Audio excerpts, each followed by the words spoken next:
Hello विद्यार्थियों। आज की क्लास में हम लोग हिमालय के प्रादेशिक विभाजन को देखेंगे कि हिमालय किस तरह से अलग अलग भागों में बटा हुआ है। तो आइए सबसे पहले हम लोग हिमालय के पोर्शन को देखेंगे। हिमालय के पोर्शन को देखेंगे।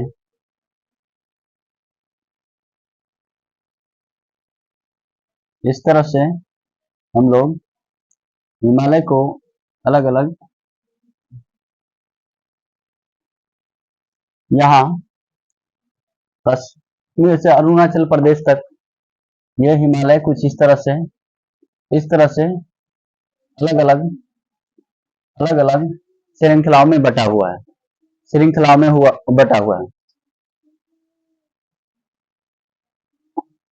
पहला हो जाएगा पीर पंजाल। यहां से पूरा देखेंगे तो सबसे पहले ये हो गया ट्रांस हिमालय। ट्रांस हिमालय। उसके बाद इसे हम लोग बृहद हिमालय के नाम से जानेंगे।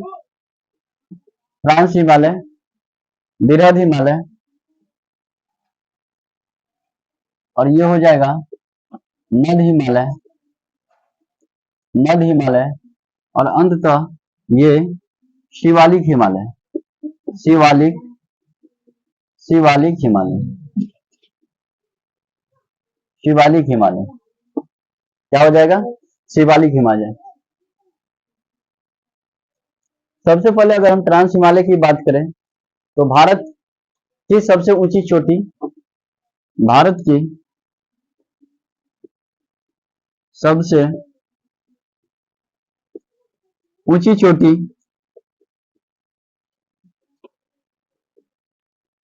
की बात करें K2 या फिर इसी का नाम है गॉडविन ऑस्टिन। Godwin Austen. अगर हम गॉडविन ऑस्टिन की बात करें तो 8611 मीटर, जो काराकोरम ट्रांस हिमालय में ही पड़ता है। और काराकोरम श्रेणी अगर ये पूछ लिया जाए तो भारत की सबसे ऊंची चोटी, भारत की सबसे ऊंची चोटी, भारत की सबसे ऊंची चोटी गॉडविन ऑस्टिन या K2 की ऊंचाई कितनी है? 8611 मीटर। किस श्रेणी में है? तो काराकोरम श्रेणी में। किस श्रेणी में? काराकोरम श्रेणी में। अगर हिमालय किस हिमालय में है तो ये ट्रांस हिमालय में हो जाएगा। तिब्बत साइड में जो सबसे लास्ट वाला, अगर हम इस साइड से उधर देखें तो ये ट्रांस हिमालय में पड़ जाती है। और भारत में अगर भारत में सबसे ऊंची चोटी पूछ दिया जाए कि भारत में सबसे ऊंची चोटी कौन सी है? ऊंची चोटी कौन सी है? चोटी कौन सी है? तो यहाँ आपका जवाब होना चाहिए, कंचनजंगा। कंचनजंगा जो भारत के सिक्किम राज्य में, यहाँ पर भारत के सिक्किम राज्य में पड़ जाता है। भारत के सिक्किम में पड़ता है 8598 मीटर के साथ। इसका हाइट भी याद रखना है आप लोगों को। अब हम कश्मीर से लेकर के, ये तो आपका जो है हिमालय के पार्ट्स हो गया, लेकिन प्रादेशिक विभाजन करने के पश्चात अगर इसे हम लोग देखेंगे, हिमालय का प्रादेशिक विभाजन कुछ इस तरह करेंगे। ये हो गया कश्मीर वाला पोर्शन।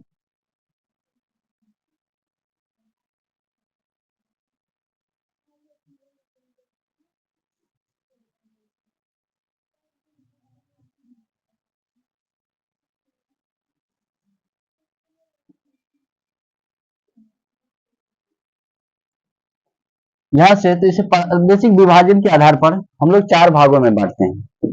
कश्मीर को, हिमालय पर्वतमाला को विभाजन के आधार पर हम लोग 4 भागों में बांटते हैं। 1, 2, 3 और 4। ये नेपाल वाला एरिया हो गया, नेपाल हो गया। तो ध्यान रखना, यहाँ सिंधु और यहाँ दूसरी नदी हो जाएगा सिंधु सतलज। नदी के आधार पर कह सकते हैं, प्रादेशिक विभाजन के आधार पर सिंधु सतलज। यहाँ हो जाएगा काली, और इसका नाम है तीस्ता।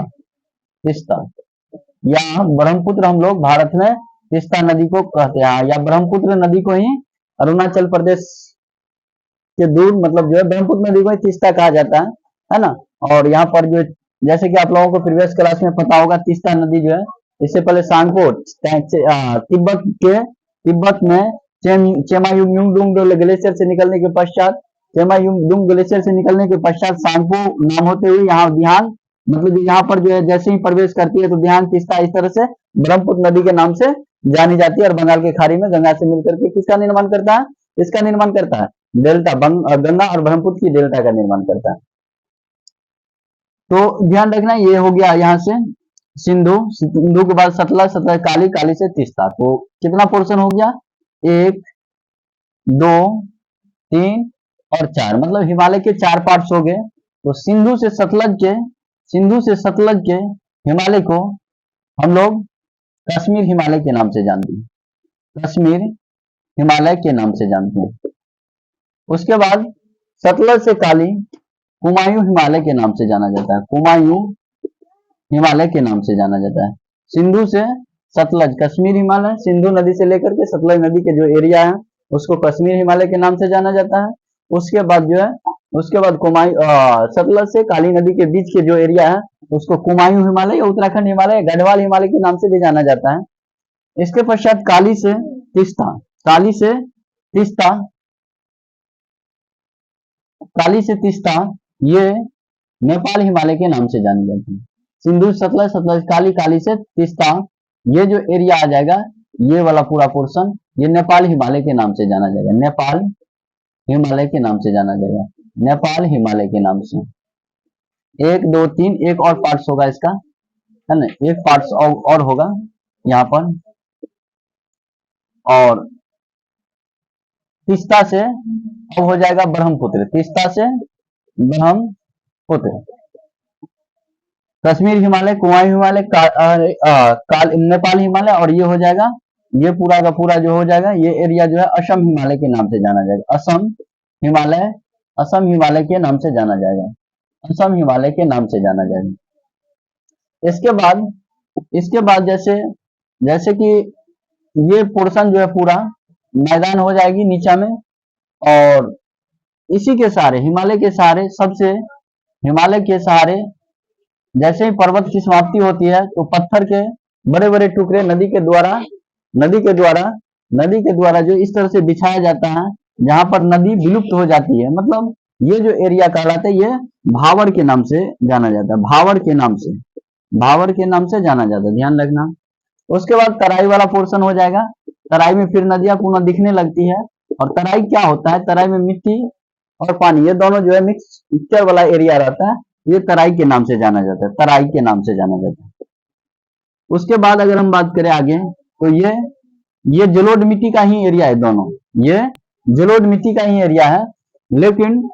लेकिन जैसी नदियां हाइट से लोअर एरिया में आती है तो क्या होता है, ये पुरानी जलोढ़ मिट्टी जो जमा की हुई रहती है उसका नाम हो जाता है, उसको हम लोग बांगर के नाम से जान लेते हैं। और लास्ट में यहाँ पर हो जाएगा खादर। ये दोनों मिट्टी काफी उपजाऊ होती है, लेकिन पुरानी जलोढ़ मिट्टी की अपेक्षा खादर जो नई जलोढ़ मिट्टी के नाम से जाना जाता है काफी उपजाऊ होते हैं। और यहाँ पर नदियों के द्वारा प्रत्येक बार विभिन्न प्रकार की मिट्टी मतलब खादर प्रकार की मिट्टी लाई जाती है, और खादर मिट्टी इसीलिए काफी उपजाऊ होता है क्योंकि नदियों के द्वारा जो पानी लाया जाता है उसके साथ विभिन्न प्रकार के गाद या फिर पेड़ पौधे के पत्ते, विभिन्न प्रकार के जो सड़े गले चीजें होते हैं उसको मिट्टी पे ला करके मिट्टी के साथ मिक्स करके क्या करते हैं, मिट्टी की उर्वरा शक्ति को बढ़ा देती है, क्या करते हैं, मिट्टी की उर्वरा शक्ति को बढ़ा देती है। तो आज के क्लास में हम लोग क्या पढ़े, तो आज के क्लास में हम लोग हिमालय को सबसे पहले क्या किए, उसके श्रेणी व श्रेणी बांटे। जैसे सबसे तिब्बत की ओर से कौन सा हिमालय हो गया, ट्रांस हिमालय। उसके बाद तिब्बत के बाद बृहद हिमालय, मध्य हिमालय, और हम लोगों के एरिया से जैसे उत्तराखंड में जो सटे एरिया, उत्तराखंड भी उस समय में पड़ता है जो शिवालिक हिमालय के नाम से जाना जाता है। तो बोलेंगे ऐसे कैसे याद रखेंगे, तो हमको कुछ पता ही नहीं चला। तो चलिए कुछ ट्रिक्स याद रखिएगा कि हमको इस तरह से ये श्रेणी को कैसे याद रखना है, श्रेणी को कैसे याद रखना है। तो ध्यान रखना एक ट्रिक्स, इसके लिए जो ट्रिक्स होता है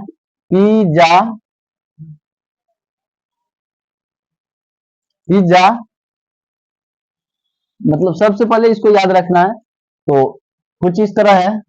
सबसे पहले बृहद हिमालय, बृहद हिमालय, शिवालिक हिमालय, शिवालिक हिमालय, उसके बाद हो जाएगा मध्य हिमालय, उसके बाद जो है ये हो जाएगा बृहद हिमालय, और लास्ट में इसका हो जाएगी तिब्बत की ओर से ट्रांस हिमालय, ट्रांस हिमालय। ये अलग अलग श्रेणी है, 1 2 3, इस तरह से। इस श्रेणी को ज्यादातर यहाँ से क्वेश्चन पूछी जाती है कि ये जो है कौन सी, मतलब किस तरह, उत्तर से दक्षिण की तरफ या दक्षिण से उत्तर की तरफ इस श्रेणी को सजाइए। इसके लिए एक ट्रिक्स यहाँ लिखेंगे, पिज्जा लेकर, पिज्जा लेकर आ, है ना। ऐसे किसी को ऑर्डर देते होंगे आप लोग, पिज्जा लेकर आए, पिज्जा लेकर आए, तो क्या करना, पिज्जा लेकर के पिज्जा मंगवाना है, तो पी से क्या हो जाएगा, पीर पंजाल, पीर पंजाल। जे से क्या हो जाएगी, जास्कर। एल से लद्दाख वाला एरिया हो जाएगा, और के से काराकोरम, काराकोरम। और अभी आप लोग जाने की काराकोरम श्रेणी में ही भारत की सबसे ऊंची चोटी कौन सी है, कौन सी है, K2, या इसी का नाम है गॉडविन ऑस्टिन। याद रखिए, यहां से क्वेश्चन रहेगा कि भारत, यहाँ दो कंफ्यूजन नहीं होना है, यहाँ पर ध्यान रखना दो बातें। पहली बात ये याद रखना है कि भारत की सबसे ऊंची चोटी को दिया जाए तो K2 या गॉडविन ऑस्टिन हो जाएगा, गॉडविन ऑस्टिन हो जाएगा। और भारत में सबसे ऊंची चोटी को दिया जाए तो कंचनजंगा होगा, जो सिक्किम में। लोग ऐसे क्यों, ऐसे इसीलिए क्योंकि ये जो एरिया है काराकोरम वाला, वो वर्तमान समय में अक्साई चीन में पड़ता है। भारत की थी लेकिन उस पर जो है चीन का अधिकार है ना। चीन अभी अधिकार कर लिया, तो इसीलिए हम लोग भारत की बोलेंगे। भारत की अगर बोल दिया जाए, क्वेश्चन पूछा जाए तो काराकोरम बोलेंगे। भारत में बोल दिया जाए तो सिक्किम वाला हो जाएगा।